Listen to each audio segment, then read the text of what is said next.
Welcome back, everybody. This is Pick and Roll, your NBA betting show that goes live weekday mornings right here on the Board YouTube channel. We're ready for a brand new week here of NBA betting. So get us started. If you enjoy what you see from today's stream, make sure you do hit the like button and consider subscribing to keep up to date with all the content that we have coming your way. Again, every weekday morning here.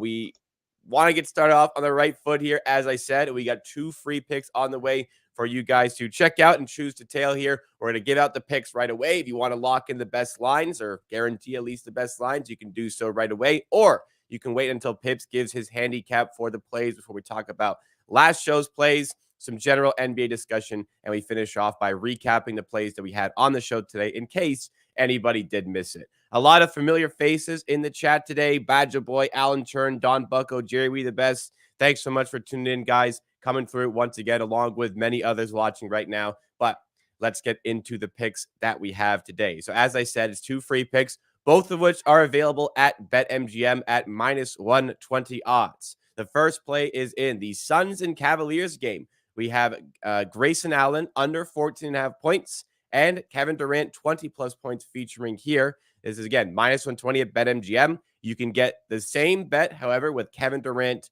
over 20.5 points for minus 101 odds at ESPN Bet if you feel like reducing the juice, but you need one more point from Kevin Durant. The second play here is in the Hornets and Pistons game. This is also minus 120 at BetMGM. Same exact play, though, is superior at ESPN Bet if that's available in your region. It's Cade Cunningham, 20-plus points, and Brandon Miller, 18-plus points. Again, clash of the Titans here between the Charlotte Hornets and the Detroit Pistons. So we'll see how that goes down. But let's go to Pips for the first time today and hear about the play with Grayson Allen and Kevin Durant. Yeah, Grayson Allen doesn't have good numbers when all big three are playing. So, and I expect Devin Booker to probably be back tonight. And even if he is not, this graphic shows without adding or with any players, like overall on the season, when he is playing teams outside bottom 10 in defensive rating and outside in bottom 5 in spot up allowed. He's under this line in 20 out of 23 games, which makes sense. If he makes 4 threes and 1 2, he's at 14. If he makes 3 threes and 2 twos, he's at 13. And he doesn't have much of a usage over that to cover these lines. And Kyle's defense is great, top 5 defense in the league, above average defense in spot up threes allowed. He's scoring 46% of his threes above the break. Kyle's allowed fourth least above the break. Similar players struggled the entire season, so I like this on Grayson Allen. And second part of this bet is just KD scoring 20 plus points. We know that Cavs are great pick and roll ball handler defense. So if Booker is playing, they will try to get the ball out of his hand. They will try to get ball out of Bill's hand because they will attack through pick and roll, while KD will be attacking of curls, attacking of pressure showed against the Booker, and he scored 20 or more points in 14 straight games and cleared this line like 90% of the games this season. So it makes sense with the pressure on the ball handlers. All right, there we go. First play in the books there. Again, you can get similar, but the minus 101 at ESPN Bet with an extra point for Kevin Durant. Would that be a play you recommend, Pips, if you want to take Kevin Durant for one extra point? Yeah, 20 cents here is a pretty good. So I think the value is probably the same. All right, so up to the bettor, which one they want. If they want to avoid the pesky hook on that one, they can certainly play the minus 120, but for the show purposes, we have the minus 120 play tracked here. Second play is in the Hornets and Pistons game. Again, as reiterating, it is Cade Cunningham, 20-plus points, and Brandon Miller, 18-plus points. Where is the handicap for this one in this difficult matchup, let's call it? Yeah, both players in grade 4, both players in easy matchups. If you take a look at the Cade over this line, he scored 20 or more points in 16 straight games against teams with below average defensive rating, which is insane. He averaged 29.3 points in that against these poor defensive teams, and Yeah. it's only a below average teams. Like it's not like the worst teams in the league, below average. So you have like Blazers, Bulls, Brooklyn Nets there, and combined with the worst teams like Pacers and Wizards. But still, 16 out of 16.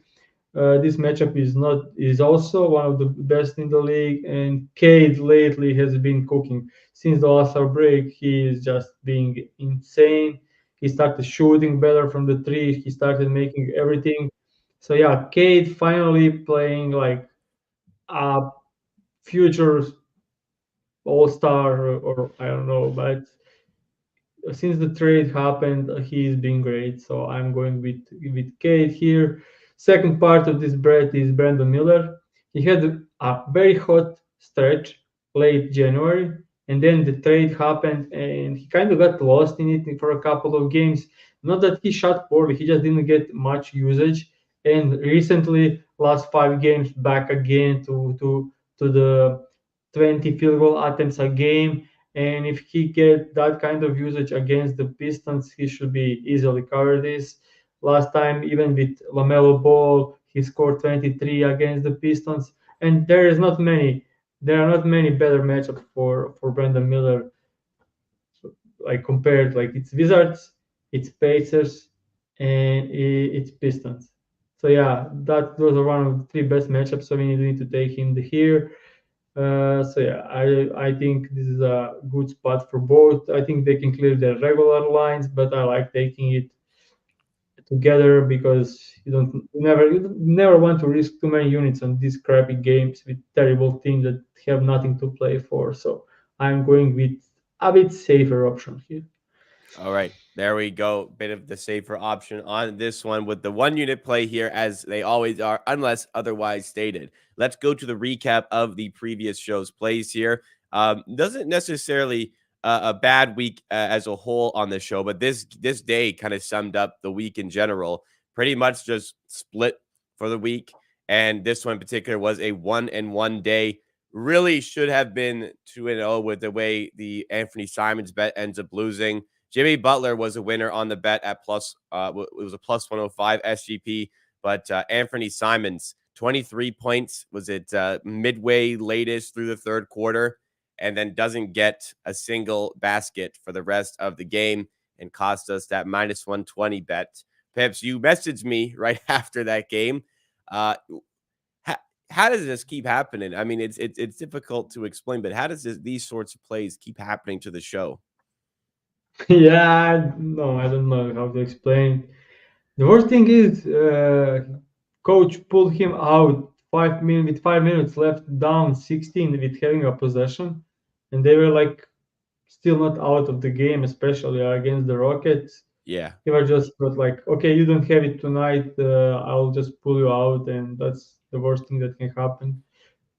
Fourth quarter, he played. They started fourth quarter, played 7 minutes at 23, missed 4 shots. Two were easy ones that slipped out. Two were a bit difficult ones, but still, we needed only one, and he lost the minutes against the Rockets at home. That's just absurd. Yeah, I don't know. It was tough, and didn't have Delano Banton shooting 60 times in a game. Like insane stuff from that guy. Like he's one of the I don't have a word. Like he was, I think, 27 field goal attempts playing Yeah. with Simons, who had like 27.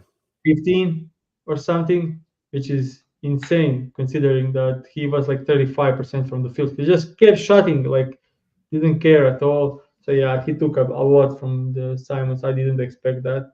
Also, I need just to say, like, yeah, I didn't expect him to be playing against Eamon Thompson so much, and that's one of the reasons why, additional reasons why he stayed under, because Eamon is my guy, but I'll say like future multiple All NBA defense guy.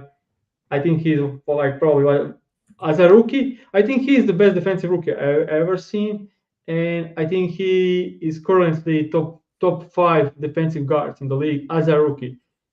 I'm willing to die on that hill. You mean like perimeter defense? Because I mean, Yeah, best rookie I'll say defender I've guard. ever I'll seen say guard.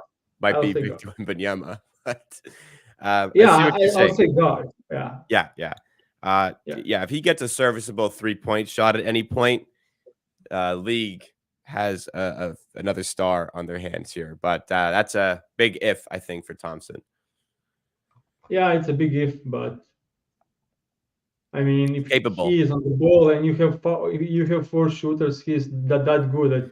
Yeah, I suppose Şengün's a good guy to have as your big. That's always kind of the hardest part of finding space for these sorts of guards, and I Şengün can don't know provide it. if you've seen the injury last night, but Şengün will be No. out for a year. Oh, is it that bad? I know he got carted off. I'll No have to reports, but honestly, to me, it looked like a possible ACL. So let me let me sucks. try to quickly find a video. I can do my best to speak from experience what the movement would have to look like. But yeah, He that's a huge shame, man. He at the was really same coming along time, this season. I think he had a chance at winning MIP this year as well. That's awful for yeah. real. I'm trying to see now.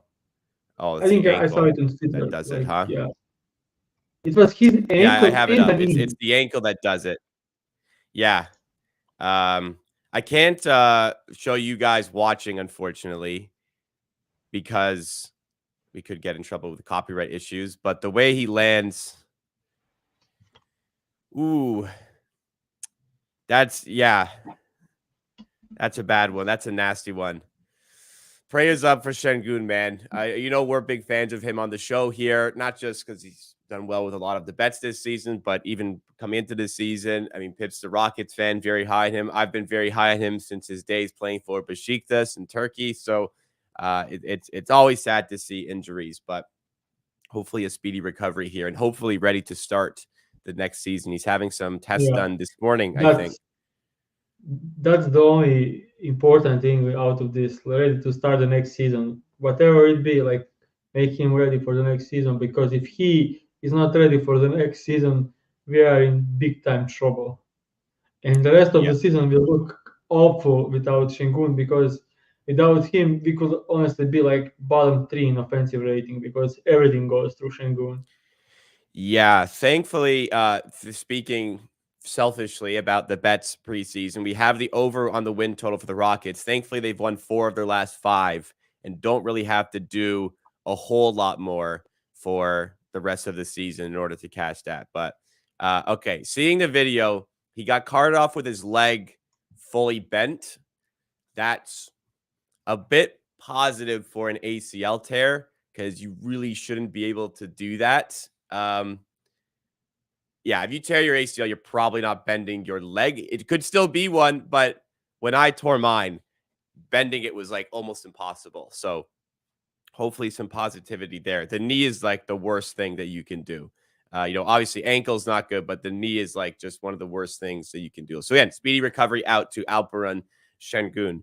I did want to talk about one other piece of NBA kind of discussion before we head out here. And I wanted to talk about the New Orleans Pelicans because they've won 4 games in a row.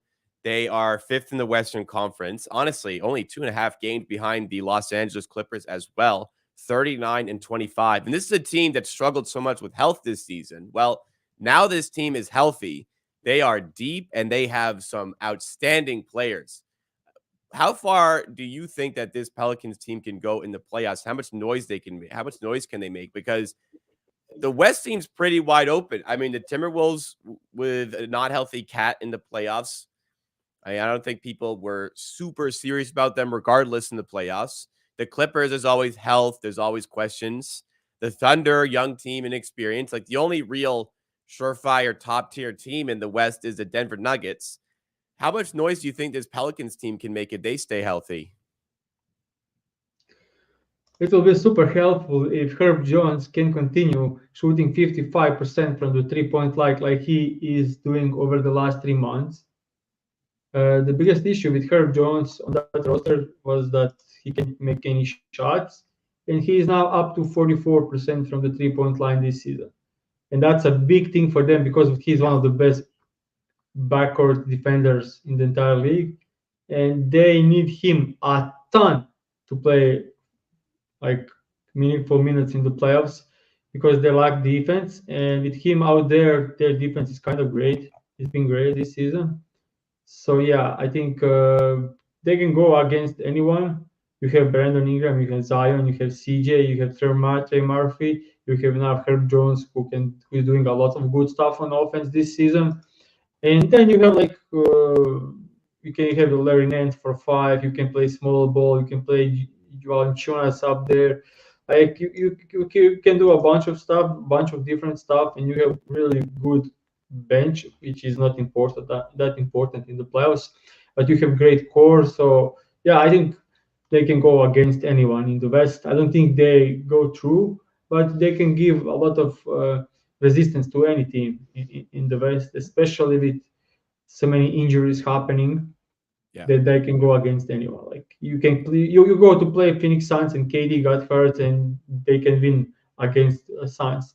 You go to play against I don't know like anything Clippers. You have like one injury on their starting roster and they can go through. Like if Towns is not back for the Wolves and he's not healthy, they can beat Wolves too. Like they can beat any team, and that's the thing with the playoffs.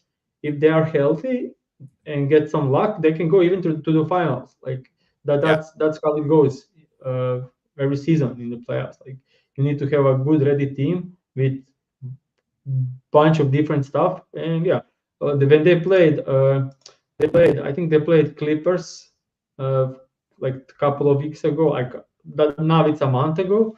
But I remember that game. I watched the game, and they were doing all kinds of different stuff on defense. They were selling doubles to Kawhi Leonard. They send doubles to Harden, and they just rotate and they beat the shit out of them. So yeah, it's they can do stuff, and yeah, I'm honestly like if they are healthy. I'm a fan of that team in the playoffs. Yeah, I'm very intrigued. Just the size is crazy on this team overall. The switchability is crazy. Plus the shooting. I'm like in the starting five, Brandon Ingram's a great shooter. CJ McCollum's a great shooter. Herb Jones is turning into great shooters. JV apparently can still shoot the ball. I mean, it's been years now. JV shoots the ball pretty well. Low volume, but he can hit him. Then off the bench, Trey Murphy shoots the ball really well. Najee Marshall is having a great season shooting wise. Then you have Larry Nance, you said, you can go small ball with. Alvarado defensively. Like this team is just so well filled out, so well balanced here that if things click for them, this is definitely a team I can see getting all the way to an NBA Finals. It's unlikely, of course, but they have the ability to do so. This week will be a really fun watch and test of this team because they play the Cavaliers on Wednesday. I know Cavs have kind of tapered off a little bit. They're still a good team, They and they have the said Clippers. they said Donovan Mitchell could be back for that game. So So that'll be really interesting to see, and even more interesting. Clippers on Friday. We'll see really how they handle it. Clippers could even be a first round matchup for the Pelicans. So interesting week to keep an eye on the New Orleans Pelicans. In my opinion, they're a fun team to watch. I mean, it's not fun when I watched them beat the Raptors by 41 last week, but they're very good. Obviously, if they have the ability to do that. So yeah, this is a dark horse for me. This is definitely a dark horse for me.